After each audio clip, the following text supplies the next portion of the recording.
먼저 한 가지만 여쭤보고 시작하겠습니다. 지금 지구상에서 달러가 제일 싫다고 외치는 나라가 과연 어디일까요? 러시아입니다. 근데 그 러시아에서요, 지난 5월달에 자기네 증권거래소에 코인 상품을 하나 올렸는데 그 코인이 하필 미국 회사가 만든 리플 XRP였습니다. 심지어 그 미국 회사한테 허락도 받지 않고 그냥 올렸어요. 미국이 싫어가지고 떠나겠다는 러시아라는 나라가 왜 미국 회사의 코인 앞에서 멈춰섰을까요? 이번 질문 하나만 끝까지 따라가 보시면은 요즘에 쏟아지고 있는 브릭스 XRP 뉴스에서 뭐가 진짜고 뭐가 가짜인지, 그리고 그 밑에 숨어있던 진짜 알맹이가 뭔지 보이기 시작을 하실 겁니다. 요즘에 이런 얘기 정말 많이 들어보셨을 거예요. 브릭스가 XRP를 쓰기로 했다. 러시아랑 인도랑 중동이 석유값을 XRP로 치른다. 이게 리플 홀더 입장에서는 심장이 뛰는 얘기죠. 실제로 그렇게 된다면 XRP 수요가 증가할 거고, 수요 증가는 가격의 폭등을 초래할 겁니다. 근데 정말 이상한 사실은요, 그렇게 큰 호재라면 가격이 왜 이럴까요? XRP가 지금 1,600원, 1,700원 라인이죠. 작년 7월 고점 대비했을 때 상당히 많이 내려와 있는 상황입니다. 말 그대로 뉴스는 뜨거운데 가격은 차갑다라는 거, 이 간극에서 불안감이 시작이 되고요. 혹시 내가 믿고 있는 호재가 가짜면 어떡하나? 그래서 오늘은 그 소문을 옮기는 영상이 아니라 그 소문을 수술대에 펼쳐놓고 낱낱이 분석해 보도록 하겠습니다. 먼저 지금 이 소문이 어디서 출발했는지부터 살펴보겠습니다. 스위프트라는 게 있는데요. 전세계 은행 1만 1천 곳 넘게 연결된 국제 송금망입니다. 쉽게 말씀드려서 은행들이 어디로 얼마 보낸다, 이런 메시지를 주고받는 거대한 단톡방인데 2022년 전쟁 이후에 러시아 쪽은 이 단톡방에서 강퇴를 당했습니다. 메시지를 못 주고받으니까 무역 대금이 막히는 거죠. 그래서 러시아가 뭘 하고 있느냐? 자기들만의 단톡방을 새로 파는 중입니다. 라브로프 러시아 외무장관이 지난 2월달 인터뷰에서 그 목록을 직접 읊었는데요. 곡물거래소, 재보험회사, 투자 플랫폼, 그리고 자국통화 결제망, 이 서방이 독점하던 모든 것들에 대해서 브릭스 안에 전부 다 따로따로 만들겠다는 겁니다. 엄청난 야심이죠. 그리고 실제로 말만 그런 게 아니라요. 러시아랑 브릭스 나라들 사이에 결제는 이미 90%가 달러가 아니에요. 자국 돈들로 이미 결제가 이루어지고 있다는 겁니다. 근데 여기서 이상한 점이 있죠. 리플 XRP라는 단어가 한 개도 안 나옵니다. 코인에 코자도 없습니다. 그럼 XRP 얘기는 누가 붙였을까요? 이 발언을 본 해외 커뮤니티랑 일부 코인 매체들은요, 이 그림에 가장 어울리는 코인은 XRP다, 이렇게 해석을 얹은 겁니다. 이 장관의 말은 사실이고요. XRP랑의 연결은 추측이라는 거죠. 근데 기사에는 이것보다 훨씬 더 센 이야기가 하나 더 있었습니다. 러시아, 인도, 아랍에미리트, 여기서 리플 네트워크로 석유 거래를 준비 중이더라고요. 이게 진짜라면 정말로 어마어마한 뉴스인 건데 이건 어떨까요? 실제로 이 이야기의 족보를 추적을 해봤는데요. 지난 2024년 8월, 그때도 똑같은 소문이 돌았습니다. 인도랑 아랍에미리트가 석유값을 XRP로 결제했다. 그 당시 크립토 전문 매체 더 크립토 베이직이 이걸 직접 파고들은 바가 있었는데요. 결과가 허무했어요. 실제 거래는 2023년에 있었고요. 결제는 인도 돈인 루피로 이루어졌고요. 코인은 단 한 개도 끼지 않았습니다. 리플 임원들까지도 나서가지고 그 보도는 사실이 아니다라고 직접적으로 부인했습니다. 심지어 시세를 띄우려고 누군가가 일부러 퍼뜨린 가짜뉴스 가능성까지도 지적이 됐는데, 그러니까 지금 돌고 도는 이야기들은요, 2년 전에 리플이 직접 사망 선고를 내린 루머에다가 러시아라는 이름만 새로 끼워 넣은 재탕이라는 겁니다. 근데 이야기가 여기서 끝나면은 오늘 영상은 그냥 김 빠지는 팩트 체크겠죠. 제가 그럼 만들지도 않았을 겁니다. 이 가짜뉴스를 파묻으려고 삽을 들었는데 그 밑에서 진짜가 나왔다는데 팩트인데요. 지난 5월 13일 모스크바 증권거래소가 MOEX XRP라는 이름의 XRP 가격 지수를 공식 출범시켰죠. 이 지수라는 거는 여러 가지 거래소의 가격을 모아 만든 공식 가격표라고 보시면 되는 건데, 바이낸스 가격을 50%, 바이비트를 20%, OKX 비트겟을 15%씩 섞어가지고 15초마다 새로 계산하고요. 그리고 바로 다음날 14일부터는 XRP 선물 거래가 시작이 돼버렸습니다. 선물은 미래의 가격을 맞추는데 돈을 거는 상품이죠. 판도 이미 적지가 않아요.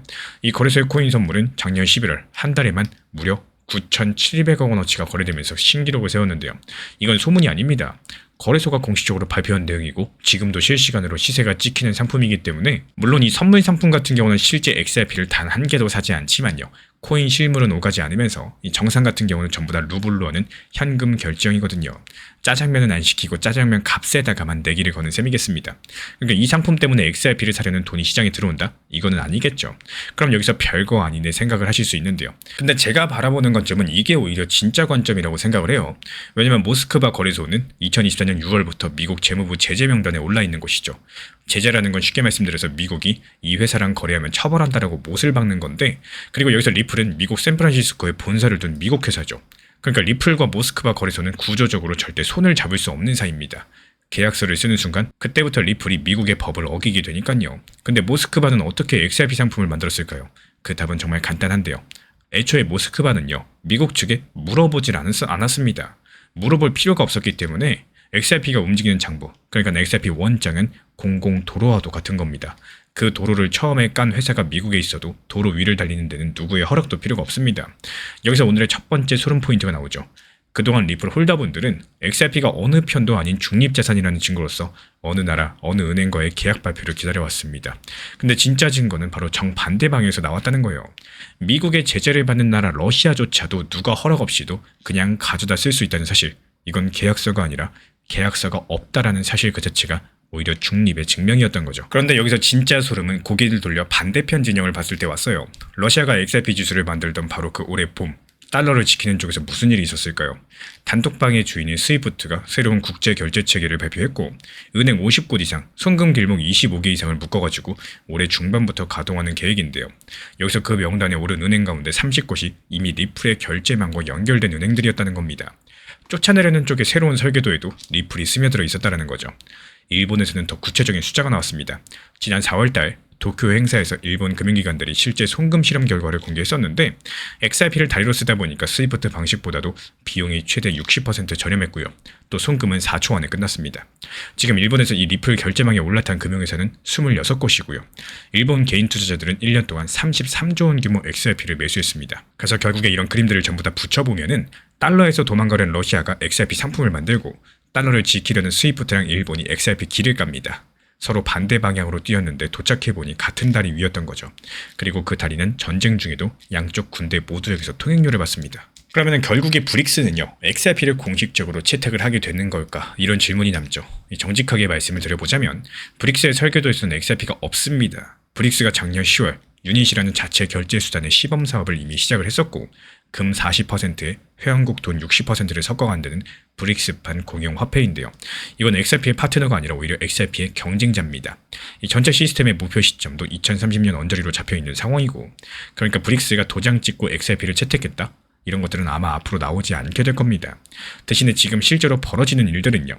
위에서 내려오는 선언이 아니라 그 아래에서 올라오는 사용, 나라 하나, 거래소 하나, 은행 하나 각각의 이유로서 XRP랑 자꾸 부딪히고 있다는 거.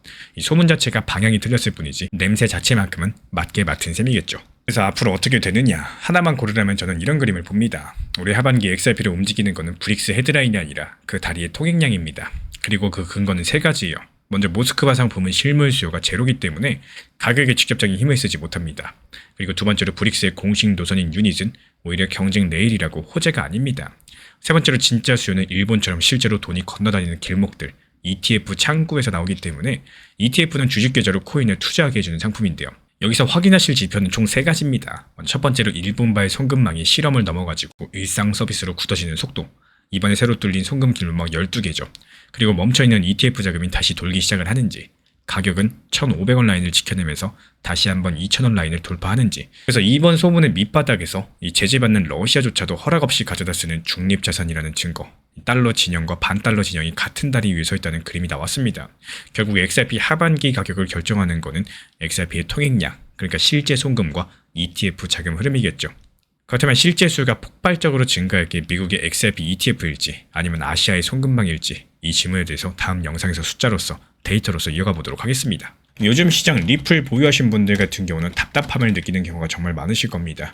하지만 시장 전체를 조금 넓게 보시면요. 지금은 알트코인으로서 자금이 순환하는 흐름들이 이어지고 있다는 것들을 함께 보셔야 되고 내가 좋아하는 종목들이 잠깐 쉬어가는 동안에서도 또 다른 종목들이 움직인다면 이런 흐름들을 활용하는 것도 하나의 투자 전략이 될 수가 있겠죠. 그래서 처음에는 익숙하지가 않을 수 있겠지만요. 시장의 흐름들을 인정하는 순간 그때부터 선택의 기회 자체가 폭넓게 훨씬 더 많아진다는 사실입니다. 지금 정보방에서도 역시 마찬가지예요. 리플은 리플대로 지금 관리해드리면서 단기 종합방에서는요.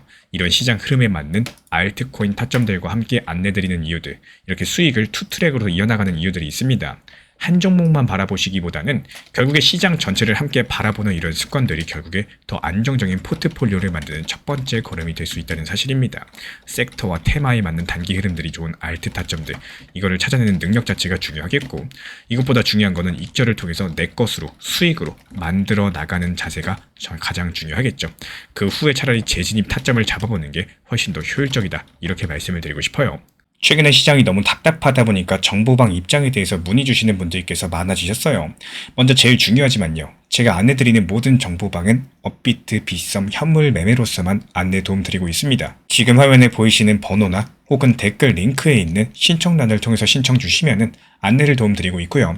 이 세 가지 방 중에 필요로 하신 방을 체크해서 신청 주시면은 필요로 하신 방에 맞춰가지고 입장 안내 드리고 있습니다. 먼저 리플 전용방 같은 경우에 리플에 대한 중요 이슈, 그리고 리플에 대한 단기 저점과 단기 고점, 중장기적으로 보는 중요 타점 같은 핵심 내용에 대해서 안내드리고 있기 때문에 영상 시청해주시는 우리 구독자분들께서 리플이라는 코인이 장기적으로 좋다라는 건 알고는 있지만 현재 같은 시장에서는 많은 답답함을 느끼시는 분들께서 정말로 많이 계실 거라고 생각을 합니다. 이 적당한 일부 비중은 단기 고점과 저점을 살려서 효율적인 대응을 만들어 가시고 또 오히려 중장기적으로 더 잘 가져가기 위한 효율적인 매매하시는 것들을 추천드려요. 그리고 두 번째로 종합 브리핑방입니다. 장기적으로 보기에 좋은 코인들과 현재 시장 흐름에 대한 중요 시장 이슈들, 브리핑 내용이나 리플에 대한 방향성, 락업 해제 일정과 여기에 따른 움직임들에 대해서 안내드리는 종합적인 방이다. 이렇게 생각해 주시면 되겠습니다. 그리고 마지막으로 단기 종합방 같은 경우는 말 그대로 단기 종목들에 대한 타점을 안내드리고 있는 방입니다. 이 단기 종목은 말 그대로 단기 종목답게 접근을 하셔야 되는데 욕심으로 인해서 타점을 너무 높게 잡아가지고 수익 실현을 못하거나 아니면 눈치 보기 매매를 하다가 이렇게 수익 실현의 기회를 놓치셨던 기억이 있으신 분들 지금 시장에서 정말 많은 상황인데요. 항상 비중 조절이 중요하고요. 매수와 동시에 목표 타점을 걸어 놓으면서 현실적으로 봤을 때 내 것으로 만들어서 마침표까지 잘 찍는 게 단기 매매의 핵심이다 생각을 해요. 단 여기서 중요한 거. 아무리 내가 좋아하고 시기가 좋고 스스로 괜찮다고 판단하셔도 몰빵 매매는 정말 위험하기 때문에 매번 말씀드리는 비중 조절 원칙 매매로 접근하시는 게 가장 중요합니다. 끝으로 항상 말씀드리고 있지만요. 저는 업비트, 빗썸, 현물 매매에 대해서만 안내를 도움드리고 있기 때문에 절대로 해외골에서 선물 매매에 대한 고위험 리스크 매매에 대해서는 언급조차 드리지 않고 있습니다. 무조건적으로 업비트, 빗썸 이렇게 현물 매매로 필요하신 분들께서만 입장 신청 주시면은 안내 도움 드리도록 하겠습니다. 이 빠르게 가는 것보다 중요한 건요. 꾸준하고 길게 가는 게 더 중요한 투자 시장이다. 이렇게 생각을 해요. 건강한 비중 조절 원칙 매매 활용하시기를 늘 응원드리겠습니다. 이 리플 XRP의 매수 매도 타점은 순간의 판단이 전부예요. 그래서 우리 신사 채널에서는 시장의 숨결 하나하나까지 놓치지 않고자 모든 흐름들 실시간으로 모니터링 중에 있습니다. 이 단기 반등 구간이 열리는 순간 그 찰나의 기회 타점을 우리 구독자분들께 바로바로 전달드리기 위해서인데요. 우리 신사 채널을 이미 구독해주신 분들 중에서 실시간 커뮤니티방 참여를 원하신다면 지금 보이시는 번호로 문자 남겨주시면 되겠습니다. 이 혼자서 불안하게 바라보는 시장이 아니라요. 함께 흐름을 읽고 움직이는 경험들을 선사해 드리도록 하겠습니다.